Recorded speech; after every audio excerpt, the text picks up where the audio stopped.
¿Qué tal amigos? Bienvenidos una vez más a su programa Donde Dios llora. Un programa donde conocemos las realidades de la iglesia pobre y necesitada alrededor del mundo.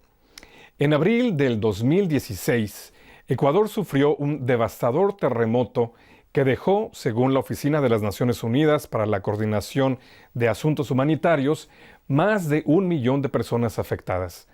673 personas perdieron la vida. La Iglesia Católica, aunque también padeció los efectos del sismo, comenzó a prestar ayuda inmediatamente.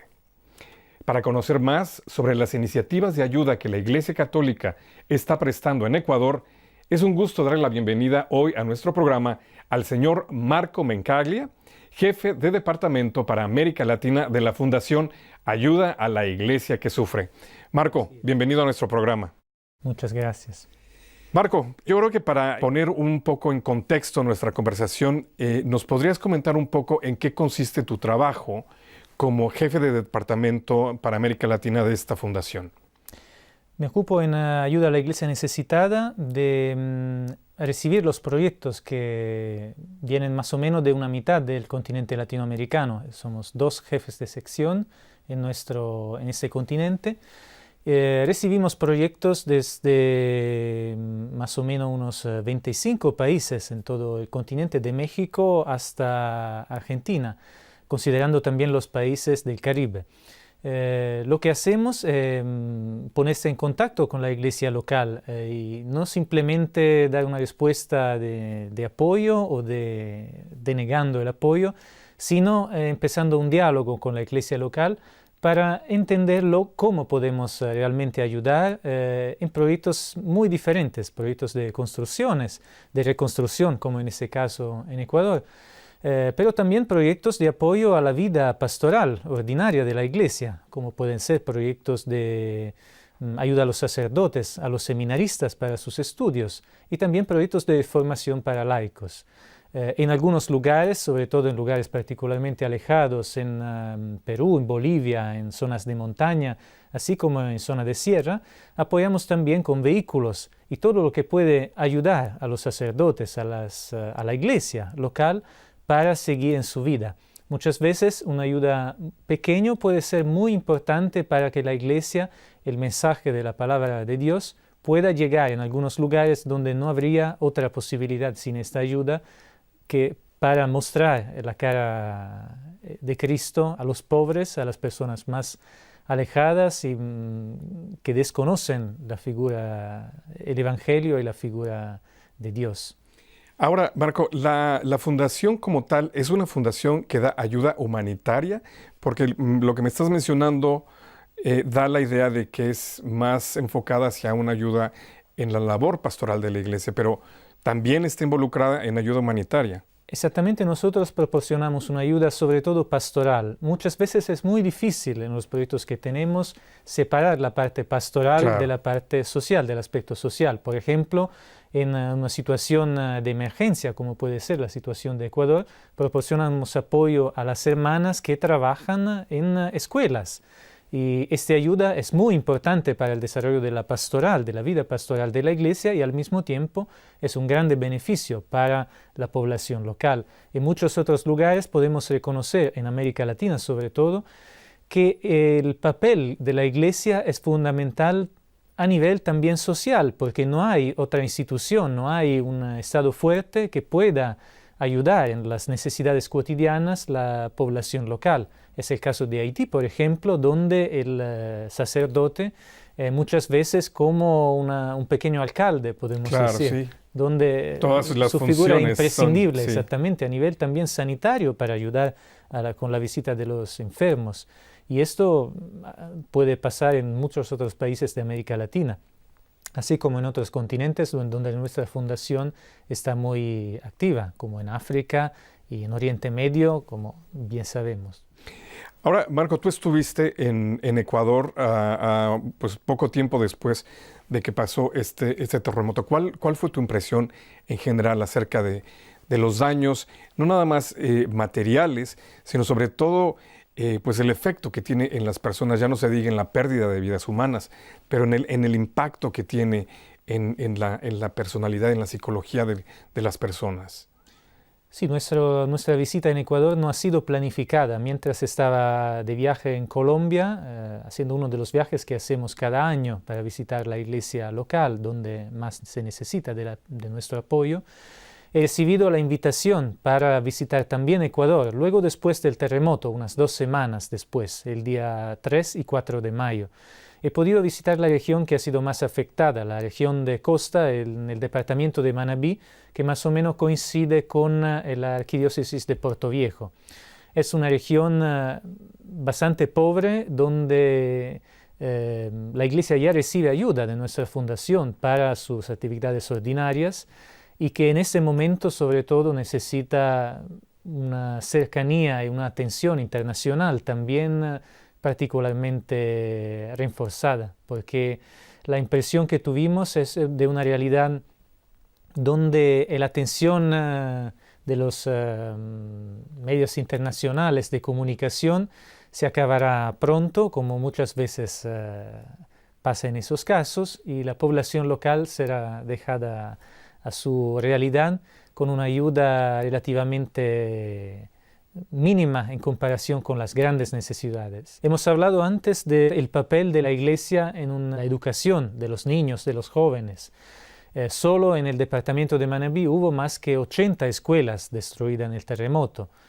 Y 80 escuelas que maneja la Iglesia Católica. ¿De la Iglesia o no de la Iglesia? En general, como instituciones, exactamente. Okay. Muchas de esas también tienen instituciones religiosas, de hermanas, por ejemplo, que hace muchos años ya están presentes y ayudan sobre todo en los barrios más pobres de esta región.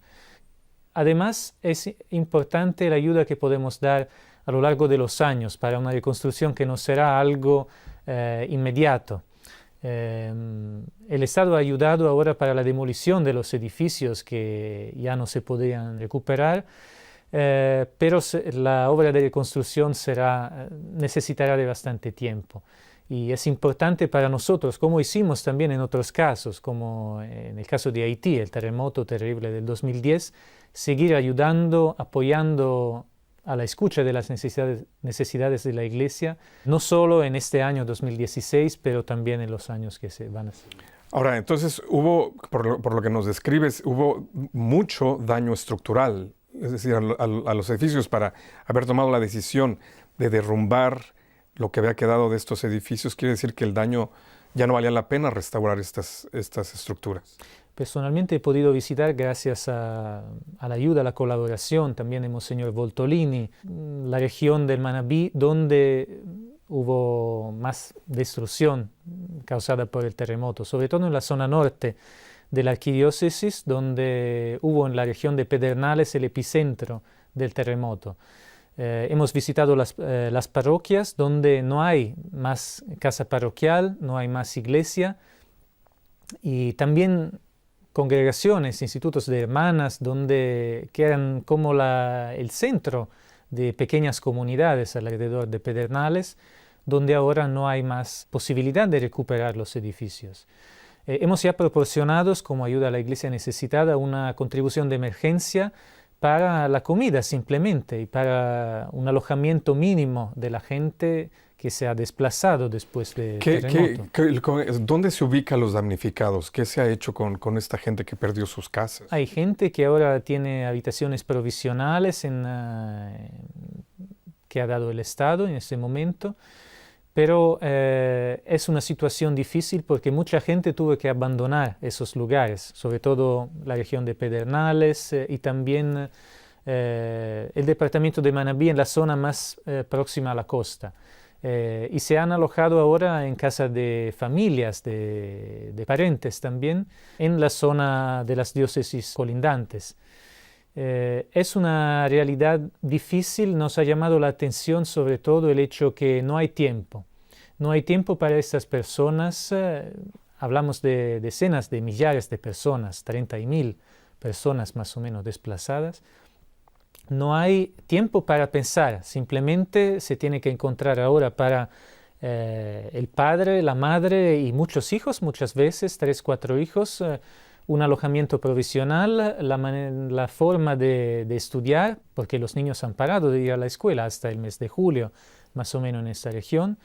Y todo se tiene que hacer hoy, en ese momento. Y eso es lo más difícil. Sí, es un reto no hay muy tiempo difícil. para llorar, no hay tiempo para parar. La vida sigue. Mucha gente, sobre todo, ha perdido el trabajo. Eso es una cuestión que no es secundaria.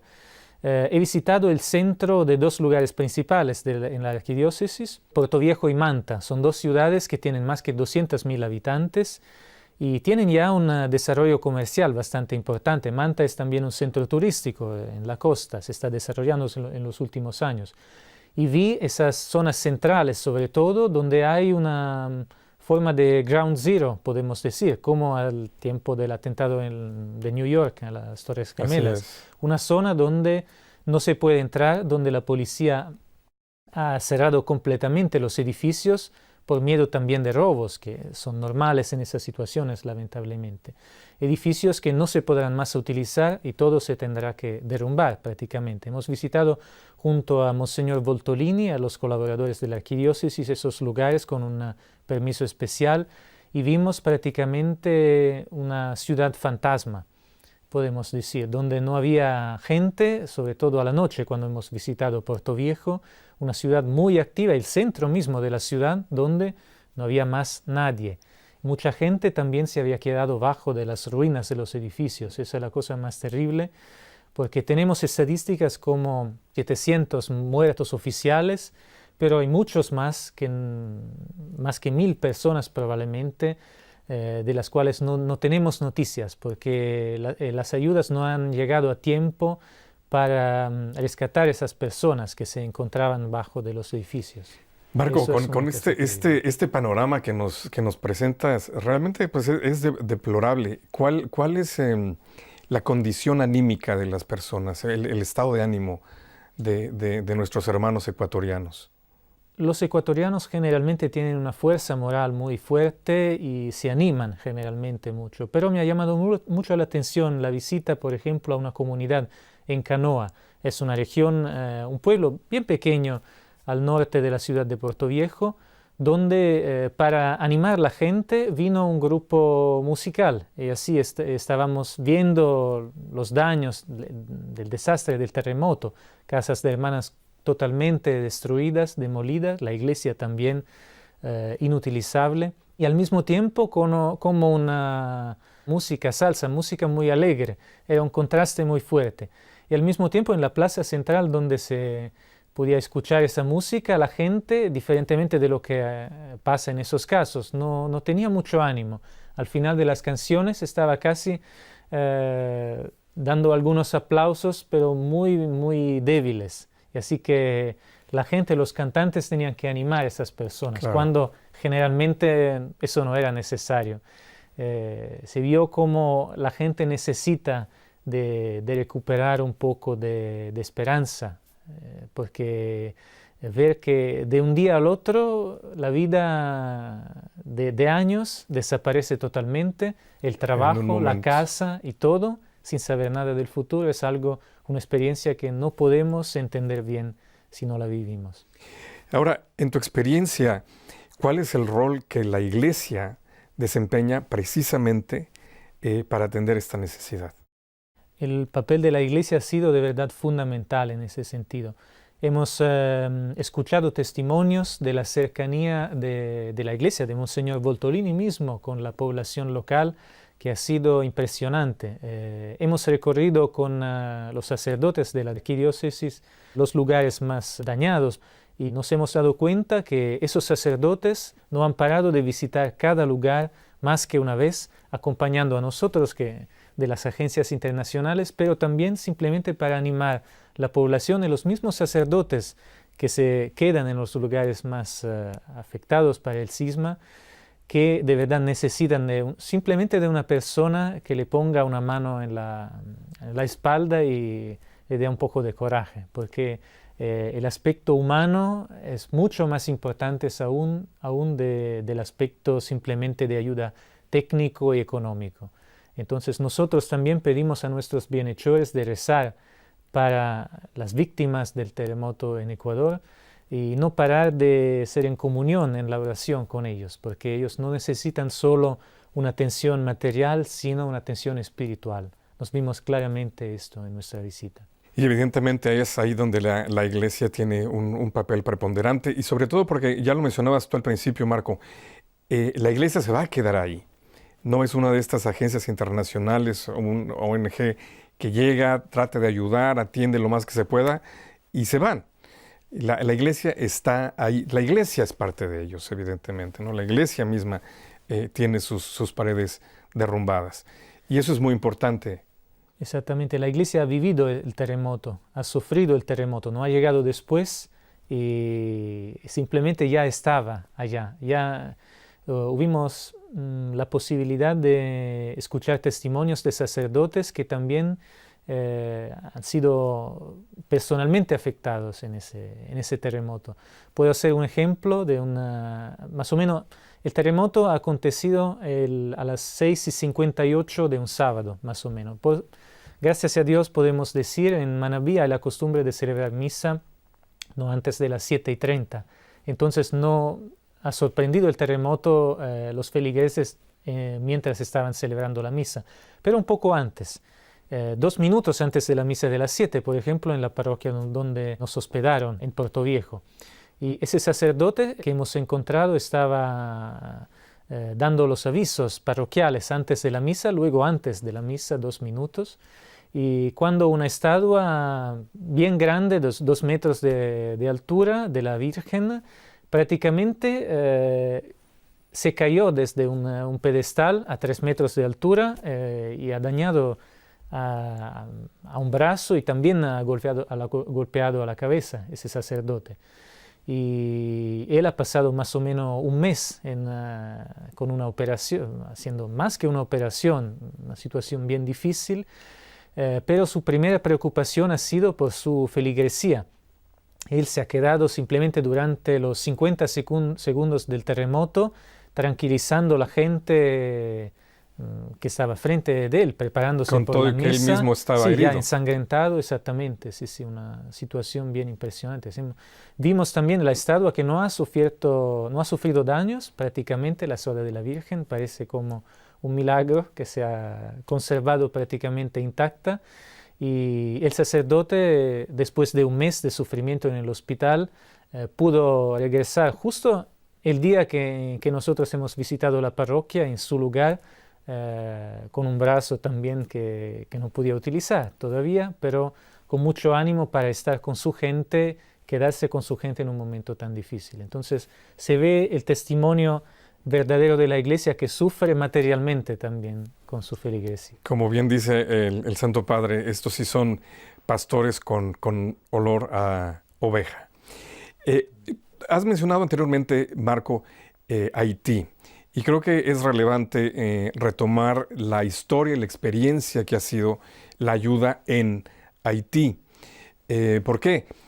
Por ejemplo, yo creo que dada la experiencia que se tiene ahora, es importante planear los proyectos a largo plazo y de qué manera, no es que se pueda evitar un terremoto ciertamente, pero sí se pueden prevenir, no sé, las zonas sísmicas de más riesgo y ese tipo de cosas. ¿Cuál es la experiencia que como fundación se ha tenido a este respecto? Nuestra fundación ha ayudado desde el inicio, prácticamente en los meses después del terremoto en Haití, con un apoyo fuerte para la reconstrucción de muchos edificios que han sido totalmente destruidos.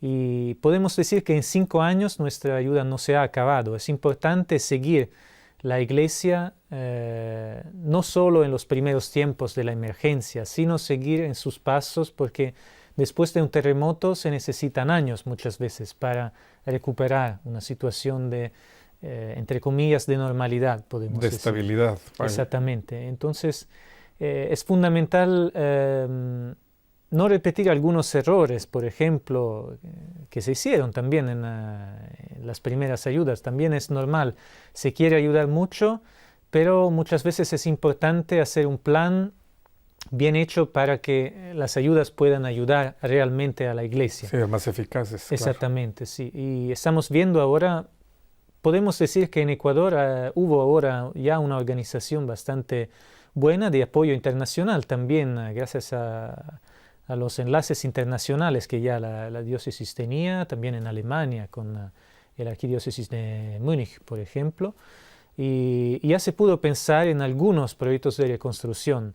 En algunos casos no es posible porque la demolición necesitará mucho más tiempo para el estudio de lo que se podrá conservar y lo que no se puede conservar se tendrá que demoler. Pero ya algunos proyectos, sobre todo en las parroquias más pequeñas y más necesitadas, podemos decir, se podrían empezar en los próximos meses. Estamos en diálogo con la iglesia local para empezar lo más temprano posible con una ayuda que pueda servir realmente a la comunidad para la reconstrucción sobre todo de los edificios más importantes, de la iglesia y de la casa parroquial, en 2 o 3 parroquias particularmente afectadas. ¿Cómo se encausa esta ayuda que la Fundación ayuda a la iglesia que sufre, ayuda a la iglesia necesitada? ¿Cómo se encamina? ¿Cómo se encausa? Nosotros siempre nos ponemos en contacto con la iglesia local. Para nosotros es fundamental tener la referencia del arzobispado, en este caso. Entonces, a través de obispos. Exactamente, sí. También a través de comunidades religiosas. Pero cuando hay una emergencia es muy importante una coordinación local con personas que conozcan muy bien la realidad. Y la iglesia ofrece, en ese caso, ofrece una garantía muy importante porque conoce muy bien el territorio. No desde ayer, sino desde muchísimos años de experiencia. Entonces, la ayuda que va a llegar en esos lugares es una ayuda que podemos definir consciente, una ayuda que sabemos dónde va a llegar. Muy precisa al que más lo necesita. Hemos ya empezado con una ayuda importante después de la primera emergencia para la ayuda ordinaria a la iglesia. Podemos hacer ejemplos, todo lo que se hizo con ayudas locales en los años anteriores, como la ayuda a los seminaristas. En Puerto Viejo hay un seminario de más que 40 seminaristas. Ahora es mucho más difícil conseguirlo porque la gente necesita ayudar para la emergencia, no puede más proporcionar ayuda a la iglesia para cuestiones pastorales, para proyectos de fortalecimiento a la familia, por ejemplo.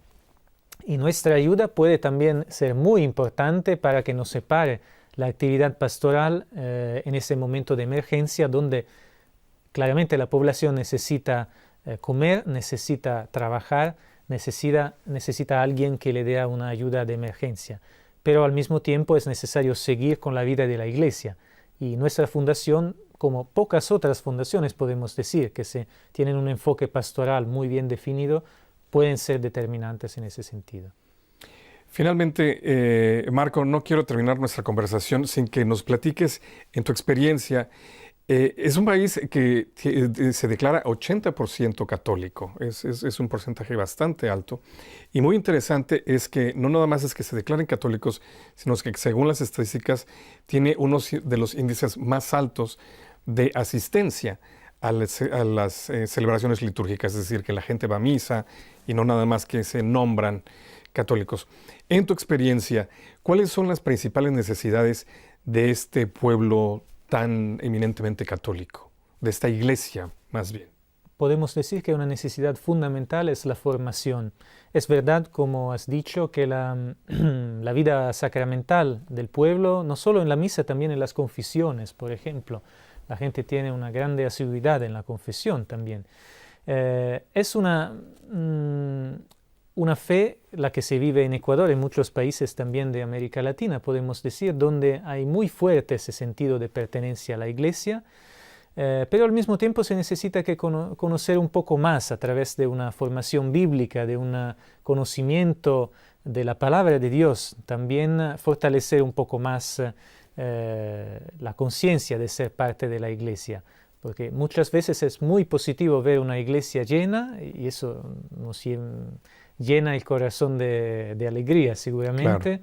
Claro. Al mismo tiempo es importante fortalecer un sentimiento de conocimiento de su propia iglesia en la población. Y eso lo hacemos con proyectos sobre todo de fortalecimiento de la pastoral familiar. Es fundamental en Ecuador, así como en otros países, dijimos, de América Latina, ayudar a las familias que ahora viven una crisis muy fuerte, familias con muchos niños muchas veces, de padres y madres que son migrantes, migran del campo a la ciudad, es una realidad muy común. Puedo hacer el ejemplo de Guayaquil, por ejemplo, en Ecuador, una ciudad comercial donde hay barrios enormes de gente que se ha desplazado de la campaña. Y esos padres y madres trabajan todo el día en el comercio informal, sobre todo, en algunos casos en las minas también, donde hay posibilidad, y no pueden dar una atención a los hijos en la educación. Los hijos se quedan solos para todo el día y muchas veces caen víctimas también de pandillas, en el circuito de las drogas o de la violencia. No es una novedad también que muchos países de América Latina, sobre todo de Centroamérica, si hablamos de El Salvador, Honduras, Venezuela ahora también, son entre los países más violentos del mundo, donde hay un índice de violencia ordinaria, violencia cotidiana en las grandes ciudades que se puede equiparar casi a una pequeña guerra, podemos decir, porque hay millares de muertos a cada año. Y eso viene de una falta de educación, de formación muchas veces, porque los jóvenes quedan abandonados y las familias necesitan, por parte de la iglesia y por parte también de las instituciones, una ayuda mayor, un acompañamiento mayor seguramente.